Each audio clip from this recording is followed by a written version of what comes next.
형사재판에 관한 문제입니다. 그림에 나타난 형사 절차, 가나다라 단계에 대한 설명으로 옳은 것을 찾는 문제인데요. 가부터 보면은 강력 일반, 경찰서죠. 당신의 강도 3의 혐의에 대해 피의자 신문을 하겠다. 이 하겠다고 말한 이 사람이 바로 경찰이고, 피의자, 의심을 받고 있는 사람을 피의자라고 하죠. 이 사람이 지금 범죄를 저질렀다고 경찰이 생각하는 거예요. 너지? 그래서 뭘 물어보는 거예요. 너 그날 어디 있었어? 뭐 했어? 피해자랑 만났어요? 안 만났어요? 뭐 이런 걸 물어보는 게 바로 피의자 신문이죠. 물어보는 거예요. 근데 경찰이 조사를 하면 이 사건을 검찰로 보내게 돼 있어요. 경찰 다음에 우리나라는 검사가 있죠. 검사들이 일하는 곳이 바로 검찰청이에요. 그래서 검찰청에서 또 수사를 한 다음에 검사가 이 사람이 범행을 했다는 증거가 있다. 범인이다. 라고 판단을 하면 이제 뭘 해요? 검사는 기소라는 걸 해요. 같은 말로 공소제기라고 하죠. 재판을 시작하는 사람이에요. 이걸 시작해주세요. 라고 하는 거죠.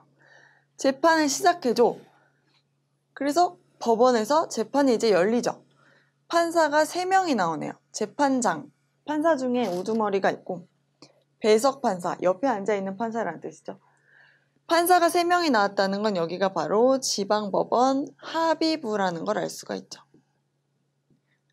보통 강도 상해 같은 중대한 범죄에 대해서는 합의부에서 재판을 해요. 그런데 배심원이 있네요. 우리나라에도 배심원이 있어? 우리나라에도 있어요. 국민참여재판이라는 게 시작이 됐거든요. 국민들이 이제 와가지고 이 사람이 유죄인지 무죄인지 이렇게 투표를 하는 거예요. 참 신기하죠. 그래서 변호인이 있고 아까 이 범인이 여기에 와 있네요. 그래서 재판을 다 해봤더니 징역 2년을 선고한대요. 뭔가 증거가 있었나 봐요. 갑이 그래서 억울해가지고 항소를 했어요. 나 범죄 저지른 적 없는데 징역 2년이란 너무하다. 그래서 항소를 해서 항소심 법원 2심을 한 거죠. 2심을 했더니 무죄를 선고한대요. 우리가 봤더니 갑은 무죄다. 라는 거죠. 이런 이제 상황에서 문제를 풀어보면요. 1번. 가단계. 경찰에서 수사받을 단계죠. 진술 거부권을 고지하지 않더라도 신문조서의 증거 능력은 부정되지 않는다. 라는 건 틀린 말이에요. 참 어려운 문장인데 진술 거부권이 중요한 권리라는 걸 알면 돼요. 이게 뭘까요? 갑이라는 사람은 지금 의심을 당하고 있죠. 근데 자기에게 불리한 얘기는 하지 않을 수 있어요. 그게 바로 진술 거부권이에요. 거부할 수 있는 권리라는 뜻이에요. 근데 이거를 누가 알려줘야 돼요? 경찰이 알려줘야 된다는 거예요. 당신은 진술을 거부할 권리가 있고 거부하더라도 불이익을 당하지 않는다. 이걸 알려줘야 돼요. 이걸 알려주지 않고 왜냐면 알려주면 말을 안 할 것 같잖아요. 그래서 너가 했잖아. 빨리 말해. 그래가지고 제가 했어요. 이렇게 서류를 받았어요. 제가 했어요. 제가 강도상해 했어요. 제가 했다. 내가 한 게 맞다. 근데 진술거부권을 말을 안 해준 다음에 이 서류를 경찰이 받았으면 이게 바로 신문조서죠. 갑의 말을 담은 서류를 신문조서라고 해요. 근데 이제 이게 검사가 와가지고 재판에서 증거로 낼 거잖아요. 갑이라는 사람이 이거 경찰에서 자백했었다. 이거 신문조서가 있다. 이거 제가 했다고 여기 써있네요. 이러면서 가져왔어요. 근데 이 단계에서 이제 변호인은 이렇게 말을 할 수 있다는 거예요. 갑 씨는 지금 경찰에서 진술 거부권을 자기가 못 들었다. 그런 권리가 있는지도 몰랐다. 그렇기 때문에 이거는 증거 능력이 없다라고 변호인이 말을 할 수가 있다는 거예요. 증거 능력 없음. 증거 능력이 없다는 말은 또 무슨 말이냐? 이 서류가 판사가 받아서 갑에 대한 이거 범죄 유죄의 증거로 쓰자. 이렇게 하려면 이 서류가 기본적으로 증거 능력이라는 게 있어야 돼요. 증거 능력이라는 건 증거로 쓰일 만한 힘을 말해요. 이건 어떻게 가질 수 있냐면 적법 절차에 의해서 얻은 증거만 증거 능력이 있어요. 적법 절차라는 건 법을 다 지켜서 모조리 우리나라에 있는 모든 법과 규칙을 다 지켜가지고 만들어낸 증거만 형사재판에서 유죄의 증거로 쓸 수 있다는 뜻이에요. 유죄. 갑을 이제 감옥에 보내려면 증거라는 게 있어야 되잖아요. 이 증거로 쓰이려면은 적법 절차를 거친 증거만 쓸 수가 있어요. 반대로 얘기를 하면 뭔가 경찰이 규칙을 어겼어요. 이거 규칙 다 지키면 어떻게 이거 증거 확보하나요? 난 이 규칙 다 못 지킵니다. 난 범죄자를 처벌하는 게 더 우선입니다. 이런 사람 있을 수 있죠. 영화에서도 많이 나오죠. 그런데 만약에 이렇게 했다면 이 증거는 증거 능력이 없기 때문에 이 서류는 어떻게 해야 돼요? 버려야 돼요. 판사가 못 받아요. 아예. 내지 마세요. 이래요. 그런 거 내지 마. 진술거부권 고지 안 했다고요? 그런 서류 내지 마세요. 네, 우리나라는 지금 이렇다는 거예요. 굉장한 선진국이죠. 맞아요. 선진국에서만 바로 이런 걸 할 수가 있어요. 후진국은 이런 걸 못하는 거죠. 네. 어쨌든. 그래서 이 문장은 되게 간단해 보이지만 굉장히 많은 걸 알아야지 OX를 판단을 할 수가 있죠. 다시 읽어보면 가단계, 경찰 단계에서 진술 거부권, 지금 의심을 받고 있는 이 범죄자에게 진술 거부권을 고지하지 않더라도 이 신문조서를 증거로 쓸 수는 없다는 거죠. 부정된다라고 해야 돼요. 고지하지 않았다면 반드시 부정된다.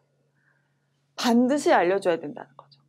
너 진술하지 않을 수 있어. 너 대답 안 해도 돼. 그냥 지금 집에 가도 돼. 아무 불이익이 없어. 하지만 네가 자백을 해준다면 참 고마울 거예요. 이렇게 해야 된다는 거죠. 그러니까 경찰이 굉장히 힘들겠죠.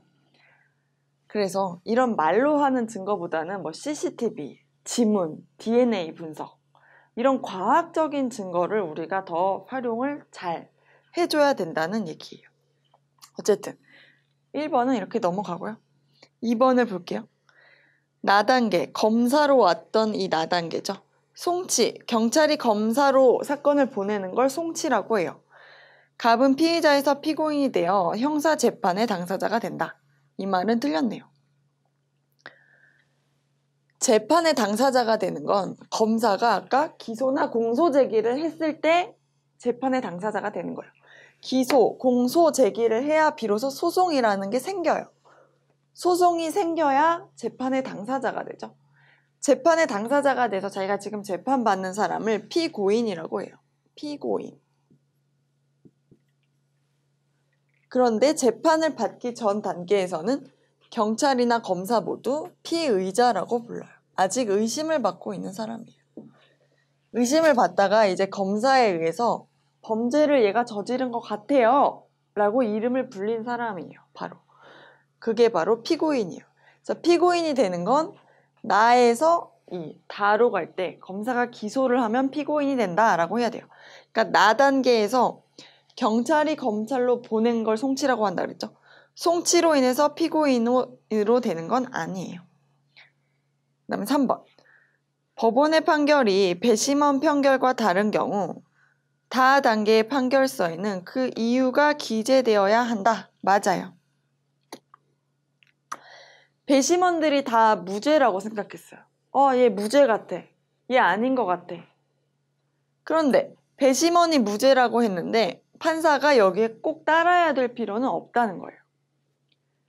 이거를 기속이라고 하는데 배심원의 의견에 기속되지는 않아요. 배심원 너넨 무죄라고 생각해? 우린 유죄라고 생각해.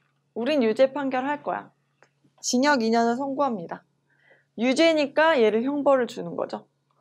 그런데 배심원의 의견과 다르게 이제 할 때는 뭘 해야 된다는 거예요?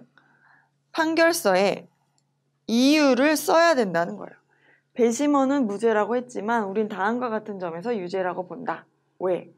뭐 피해자가 목격했는데 이때 생김새가 갑이랑 완전 비슷했다. 뭐 갑의 지문이 현장에서 검출이 됐다. 등등등. 이런 합리적인 이유를 써줘야 된다는 거죠. 그래서 3번이 맞아요.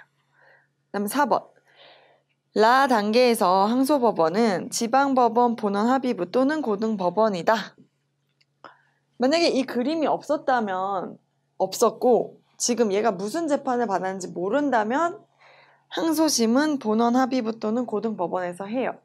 근데 이 경우에는 1심을 3명이서 했죠. 그렇기 때문에 여기는 1심이 지방법원 아까 합의부였어요. 1심이 지법 합의부일 때는 2심은 항상 고등법원에서 해요. 그래서 또는 이라는 게 틀렸죠. 5번. 갑이 구속된 경우 라 단계에서 판결이 확정되면 갑은 무죄 판결을 한 항소법원에 배상명령을 신청한다. 배상명령이라는 말이 틀렸어요. 이 갑이 그동안 갇혀 있었잖아요. 구속이 돼가지고. 근데 최종적으로 만약에 무죄가 된 게 확정이 됐다면 지금 우리 나라의 입장에서 보면 무죄인 사람을 가둬놨죠. 그러면 이걸 보상을 해줘야 돼요. 그거의 명칭은 바로 형사보상이라고 해요.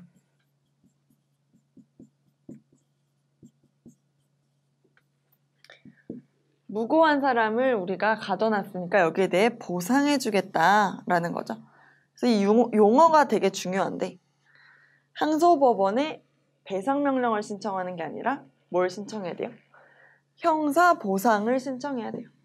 배상명령이라는 건 피해자가 신청하는 거예요. 피해자가 나 병원비 들었어요 하고 신청하는 손해배상에 관한 게 바로 배상명령이고 이 피고인, 재판을 받은 이 당사자가 신청하는 건 형사보상이에요. 용어가 계속 시험에 계속 보상인지 배상인지 뭔지 나오기 때문에 용어를 꼭 잘 알아둬야겠죠.